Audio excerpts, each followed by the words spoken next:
سامعین و ناظرین، انفیکشن کنٹرول سوسائٹی آپ کی بہتر صحت کے لیے اور آپ کو مستقل بیماریوں، فکر مندی اور پریشانیوں سے بچانے کے لیے ویڈیوز کے سلسلے کو جاری کیے ہوئے ہیں۔ ہمارے جو موضوعات تھے آج کل وہ تھکن کے بارے میں تھے۔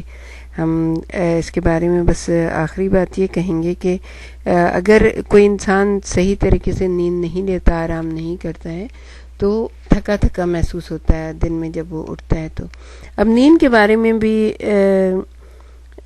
سب سے بنیادی بات یہ ہے کہ گو یہ ہماری بنیادی ضرورت ہے، لیکن کس قدر نیند ضروری ہے یہ ابھی تک متفق علیہ نہیں ہے۔ عموماً خیال کیا جاتا ہے کہ ہر انسان کو کم از کم 8 گھنٹے سونا چاہیے، اور اگر اس قدر نیند نہیں آئے تو خواب آور گولی لینے میں کوئی حرج نہیں ہے۔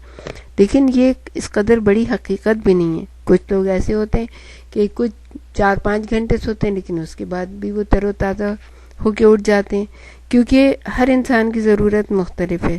بعض لوگ ایسے ہوتے ہیں کہ جیسے ہم نے پہلے آپ کو بتایا کہ وہ نیند ان کا مسئلہ نہیں ہوتی، بلکہ نیند کے بارے میں تشویش کہ ہم کیوں نہیں 8 گھنٹے یا 10 گھنٹے سوئے، یہ جو ہے نا ان کا مسئلہ ہوتی ہے۔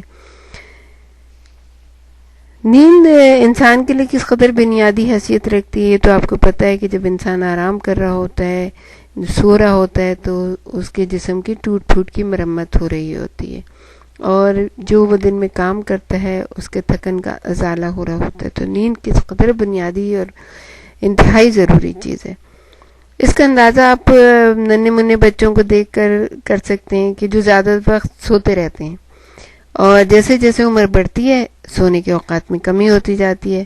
پھر ہر شخص میں نیند کی ضرورت مختلف ہوتی ہے۔ ایک شخص 9-10 گھنٹے سونے کے بعد بھی پوری طرح سیر نہیں ہوتا، جبکہ دوسرا شخص اس سے نصف وقت میں یعنی 4 گھنٹے سو کر بھی آرام سے اپنی نیند پوری کر لیتا ہے۔ اس سلسلے میں جانوروں میں نیند کا مشاہدہ ایک بڑی دلچسپ بات یہ ہے۔ آپ کو بتائیں کہ زرافے کو آج تک کسی نے سوتے ہوئے نہیں دیکھا، غالباً یہ اس کی دراز گردن کی وجہ سے۔ سونگ والے جانور مثلا گھوڑے، گائے، بیل بہت کم سوتے ہیں، یہ اونگ کر اپنی نیند کو پورا کر لیتے ہیں۔ گھریلو جانور جو زیادہ تر مرغن کی غذائیں اور گوشت وغیرہ کھاتے ہیں، وہ آپ نے دیکھا ہوگا شکم سیر ہو کر کھاتے ہیں اور کئی دن سوتے رہتے ہیں، بلکہ زیادہ تر سونے میں وقت گزارتے ہیں کیونکہ گھروں میں رہتے ہیں۔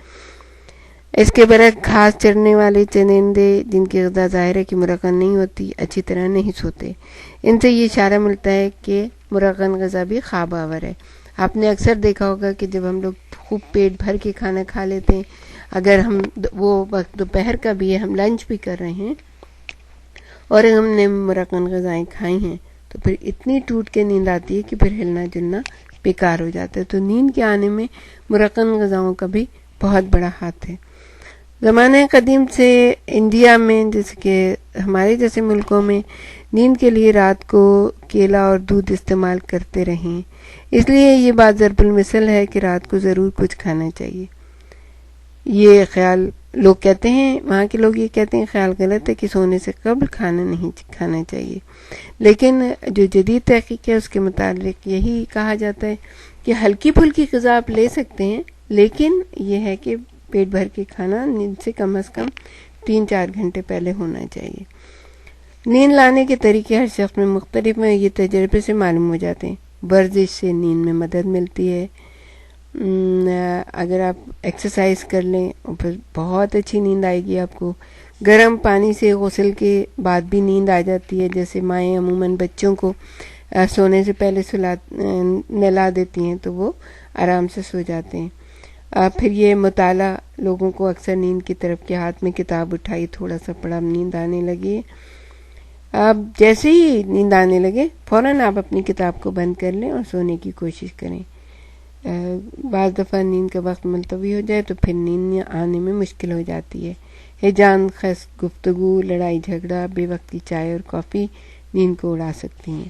خواب کی حالت میں پہلو بدلنے سے نیند میں خلل نہیں پڑتا، بلکہ نیند میں مدد ملتی ہے۔ اگر انسان سونے میں بالکل حرکت نہ کرے اور ایک کروٹ پر ساکت پڑا رہے تو سونے کے باوجود بیدار ہونے پر خود کو تھکا ہوا محسوس کرے گا۔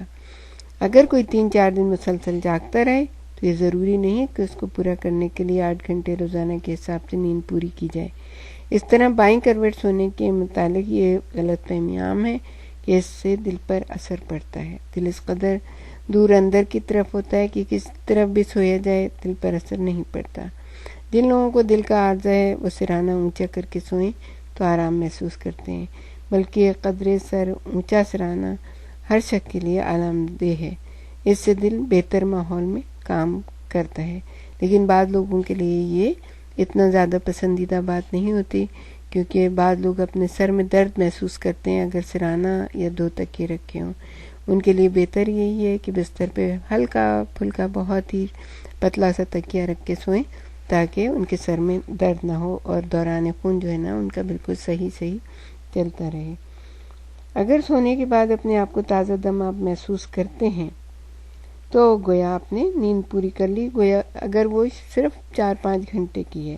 اگر نیند نہیں بھی آئے تو بستر مناسب آرام ضروری ہے۔ اس کے برعکس جو نیند کو زیادہ ضروری نہیں سمجھتے وہ بھی زیادہ اعتدال سے ہٹے ہوئے ہیں کہ اگر تھوڑی سی نیند لی اور بس اٹھ گئے اور اپنے کاموں میں لگ گئے تو یہ صحیح نہیں ہے۔ دماغ کی بحالی اور صحت کے لیے سونا خصوصاً نہایت ضروری ہے، لیکن صرف اس قدر سونا چاہیے جس سے دماغ میں تازگی آ جائے، اور نیند نہیں آئے تو فکر نہیں کرنی چاہیے، بلکہ کوئی بھی بہتر کتاب پڑھ لیں، کوئی اچھا مشغلہ اختیار کر لیں۔ نیند نہ آنے کی سب سے بڑی وجہ نیند نہ آنے کے متعلق تشویش اور فکر ہے۔ تو کوشش کیجئے بہت اچھے طریقے سے نیند لیجئے، بہت ڈیپ سلیپ لیجئے تاکہ آپ کے جسم میں جو ٹوٹ پھوٹ ہے اس کی مرمت ہوتی رہے۔ کھانا غذا کی طرف دھیان دیجئے اپنے، تاکہ آپ صحیح طریقے سے اپنے جسم کو بہتر حالت میں رکھ سکیں۔ آرام کیجئے اور خوشگوار گفتگو کیجئے۔ رات کے وقت چائے یا کافی کی زیادہ طلب نہیں رکھیے، وہ زیادہ بہتر نہیں ہے انسان کے لیے، اور خوش اخلاقی سے لوگوں سے ملیے، اچھی زندگی گزاریے، بہتر طریقے سے زندگی گزاریے، کیونکہ آپ کو پتہ ہے زندگی ایک ہی دفعہ ملی ہے۔